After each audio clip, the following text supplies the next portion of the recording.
હવે ખેડૂત મિત્રોને ડીઝલ કાઢવા માટે ડંકી હાંકવાની જરૂર જ નહીં પડે। એક ચાપ ચાલુ કરો અને ડીઝલ ડાયરેક્ટ ટ્રેક્ટરની ટાંકીમાં હો। નમસ્કાર ખેડૂત મિત્રો, મોરબી ખેડૂત ભવનમાંથી હું નેવુલ પટેલ। આપણે જે ડીઝલ કાઢવા માટે ટ્રેક્ટરનો પંપ આપણે લઈ આવ્યા છે, જે આખી કીટમાં આવશે। આ 14 ફૂટ સાથે પાઇપ આવશે અને એક પંપ આવશે, જેની કિંમત છે ખાલી 950 રૂપિયા। ઓલ ઓવર ગુજરાતમાં આપણે કુરિયર સર્વિસથી આપણે પહોંચાડી દેશું।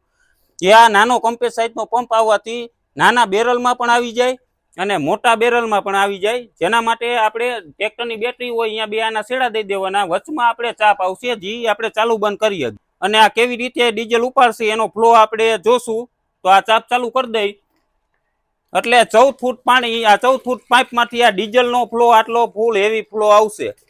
જે પાઇપ 14 ફૂટ આપેલી એટલે ડાયરેક્ટ આપણે 200 લીટરના કેરબામાંથી કે બેરલમાંથી ઉપાડીને ડાયરેક્ટ જ ટ્રેક્ટરની ટાંકીમાં ડીઝલ ભરી શકશું। જે આ મોટર કોઈને મગાવી હોય તો ઉપર આપેલા નંબર ઉપર સંપર્ક કરીને મંગાવી શકો છો।